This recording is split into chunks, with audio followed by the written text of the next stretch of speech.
Good morning. ABN ప్రేక్షకులకు, ప్యానెల్లో ఉన్న పెద్దలకు అందరికి నమస్కారాలు. విజయచంద్ర గారు, మీరు పెద్దిరెడ్డి రామచంద్రారెడ్డి విషయం చెప్పారు.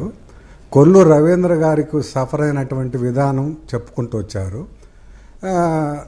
జగన్మోహన్ రెడ్డి బ్రదర్కే మైనింగ్ లీజ్ అని చెప్పుకుంటూ వచ్చారు. నేను వాటి జోలికి పోవడంలే. వాస్తవంగా ఇక్కడ మంత్రులకు వాళ్ళకు వచ్చేటువంటి ఎఫెక్ట్లు అనేది ఉండడం వల్ల బయటకు వస్తున్నాయి, తెలుస్తున్నాయి, వాళ్ళ ఇబ్బందులు బయటకు వస్తున్నాయి. వాస్తవికంగా మీరు చాలా కాన్స్టిట్యున్సీలో చూడండి, మెజారిటీ కాన్స్టిట్యున్సీస్లో ప్రతి కాన్స్టిట్యున్సీలో కూడా గతంలో వైకాపాలో మండల స్థాయిలోనో, గ్రామ స్థాయిలో కానీ, మండల స్థాయిలో కానీ, కాన్స్టిట్యున్సీ స్థాయిలో కానీ ఎవరైతే పెత్తనం ఎలగబెట్టారో వాళ్ళకే ఇప్పుడు కూడా పెత్తనం ఉంది. గతంలో ఎవరైతే వేధించారో ఒక గ్రామ స్థాయిలోనో, ఒక మండల స్థాయిలోనో, ఒక లీడర్షిప్ని, తెలుగుదేశం పార్టీ హార్డ్ కోర్ కార్యకర్తల్ని ఎవరైతే వేధించారో ఇప్పుడు కూడా వాళ్ళ కిందనే ఈ తెలుగుదేశం పార్టీ కార్యకర్తలు పనిచేస్తున్నారు తప్పితే చాలా వరకు మెజారిటీ ఆఫ్ ద కాన్స్టిట్యున్సీస్లో వైకాపా లీడర్షిప్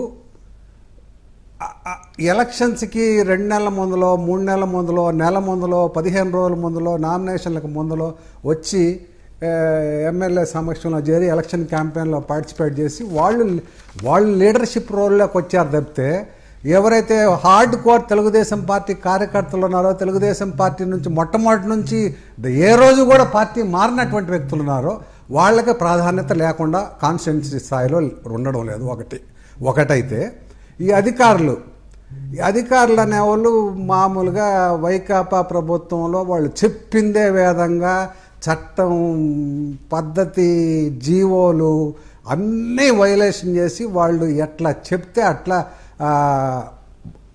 బేసిక్గా విజయచంద్ర గారు, వైకాపా ప్రభుత్వంలో అధికార యంత్రాంగం అంతా కూడా భయభక్తులతో పనిచేస్తుంది.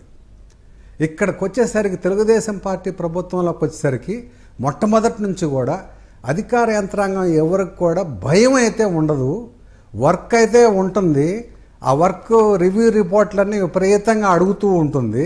ఆ రివ్యూ రిపోర్ట్లు చేయడానికి సరిపోతుంది. వాళ్ళు వర్క్ ప్రోగ్రెస్కి వచ్చేసరికి ప్రాక్టికల్గా వర్క్ జరగాలంటే కష్టంగా ఉంటుంది తెలుగుదేశం పార్టీ ప్రభుత్వం మొదటి నుంచి కూడా. ఈ టర్మ్ అని కాదు, లాస్ట్ టర్మ్ అని కాదు, అంత మొదటి టర్మ్ అని కాదు, మొట్టమొదటి నుంచి కూడా ఒరిజినల్గా కాంగ్రెస్ ప్రభుత్వంలో కూడా అధికార యంత్రాంగం భయంతో పనిచేస్తుంది. ఇక్కడికి వచ్చేసరికి మోర్ ఆఫ్ ఈ రిపోర్ట్లు ఇవ్వడంలోనే వాళ్ళ రివ్యూ రిపోర్ట్లు సబ్మిట్ చేయడం, పేపర్లు సబ్మిట్ చేయడం, వాళ్ళ ప్రోగ్రెస్ ఏదైతే వర్క్ చూపించుకోవడం ఎక్కువ ఉంటుంది అయితే వర్క్ చేసేది తక్కువగా ఉంటుందన్నమాట.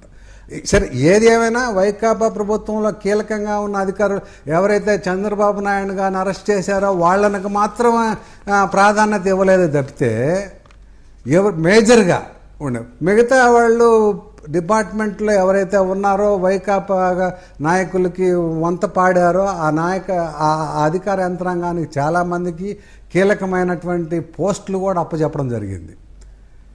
నేనేమంటున్నానంటే ఎందుకు జరుగుతుందంటారు? దృష్టికి రావటం లేదా, మాటినట్లేదా, పట్టు చిక్కటం లేదా, వాళ్ళు లెక్క చేయటం లేదా, లేకపోతే వీళ్ళకే తెలియకుండా ఏమన్నా ఎవరిని అడ్డుకుంటున్నారా?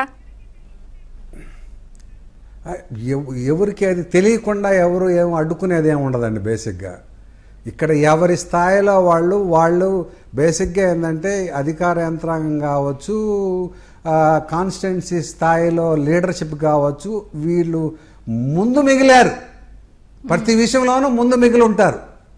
ఏది పార్టీ మారడంలో ముందు మిగిలి ఉంటారు, ఆ పార్టీలో అధికారం చెలాయించడంలో ముందు మిగిలి ఉంటారు, ప్రతి విషయంలోనూ ఆ రాజభక్తిని ప్రదర్శించడంలో కూడా ముందు మిగిలి ఉంటారు.